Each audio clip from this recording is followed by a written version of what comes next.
Hey there, my name's Kent. If I have not met you, I am so honored I get to serve as the executive director for the 25 Project. Thank you so much for stepping in and saying yes to being a master teacher. We are excited that you're going to do that. I mean that. We're excited that you're doing this. We changed the format of our camps a couple years ago to move to this more of a format where we have a master teacher that teaches the lesson, and then our kids will go into small groups with our other leaders. And we have found this is the most effective thing because our commitment to our kids, and more than anything, more than caring for them or giving them education, providing for that, providing food, those are all necessary and important. But the most important thing as a follower of Christ is that we point those kids, and every kid we get to serve and the ones that we've yet to reach, our commitment is to constantly share the gospel, and that those kids would come to know him. Not that we're not forcing any of them to come to faith, but our hope is that they will come to faith. And we're seeing that again and again through the years. So many of those kids are coming to faith in Christ and being transformed by him. So this role you're playing at camp is, while it may not be the most important role, although I could argue it is, it's super important. It is vital. Your role is very, very important to what we're trying to accomplish. And that's just a long-term commitment to the spiritual health and well-being of our kids in camp. While we play games and they'll have small group discussion, what we need from you is you to use your gifting to keep the kids engaged, to teach the Bible, teach the lesson that we've prepared that ultimately points back to the gospel, to do it in such a compelling way that the kids are engaged with it, that they are understanding what's being taught, and their lives are hopefully, through the Spirit's work and using your gifting, he's going to transform lives, and they're going to think about things they've never thought of because of what's being taught in a compelling way. So I just want to give you a few thoughts on what we want and what we would expect and our hope for the time that you get to teach. And first off, I just say this. As you're watching this video even right now, man, I don't want you, and we don't want you to feel pressure, like some huge amount of pressure's on that you're just going to kill it. And you're going to do the most amazing job, and you might, and that's our hope is that you will. But I don't want you to feel pressure in that. You know, there have been times, and I've been preaching for many years now, and after every time I teach or after I preach a message, whatever it is, after it, or maybe in the middle of it, I'm thinking, this isn't going well, or, well, I really hit that one out of the park, or that went really, really well. And I might even grade how my teaching was or my sermon was at the end of it. That was really good, like it would be an A. Or sometimes there have been times that I walked off the stage or after teaching or something like that and thinking, I don't ever want anybody to see that. I hope it wasn't recorded because it was horrific. There are times like that I've felt that way, and we may feel somewhere, anytime we teach, we may feel like, you know, I didn't do very well or I did really well. In the end, I heard this said years ago by a respected pastor, a guy I think a lot of, and he just made this comment that no word ever spoken on behalf of Christ is ever wasted, which really, if you think about that, takes the pressure off. That doesn't mean I don't need to be prepared. I do. I need to be as prepared as possible, but in the end, I can preach or teach the most compelling message and do an incredible job on it, the best I could ever do as in my ability. And a kid will, or someone will not come to faith, or their lives are not changed at all, because ultimately it's not about me. It's about the Spirit's work. He's the one who does it. Now, he uses us for sure. He'll use you. But ultimately, when you realize and know and say, man, I'm committed to this, I'm going to do my very best. But ultimately, it's up to the Spirit's work. Pressure's off you. Okay?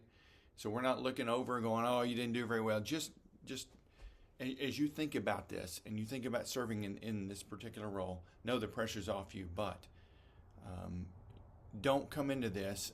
Please don't do this the day before. Study the lesson. Or 10 minutes before, or when you arrive on scene, then start looking at the lesson. Don't do that. Here's what I would ask. I'm just going to give you a few things coming off the top of my head.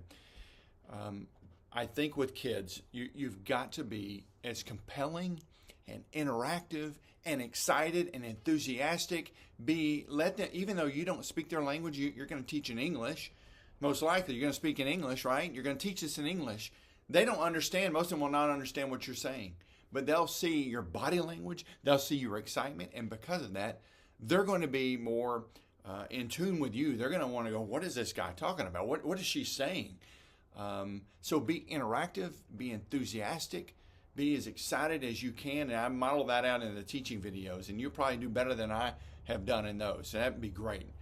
I'm sure you will do better than me, but I try to model out teaching right here in this room where no one is except me. It's a little bit strange and weird. But I try to model out what it would be like if I'm teaching in front of kids. I want them to be excited about it. I'm not going to go super long. You need to remember this. You're going to have a translator. And so I know some of you you might be one who's a seasoned preacher. You preached 1,000 messages over the years, and you don't even have to, you never practice your sermons. You just know your notes, and you'll have your notes and prepare for a short time. But here's what I'm asking you to do, that you will know your notes so well that you don't need that lesson in front of you. That's how well you know it. And that is what's going to help those kids when they see you reading.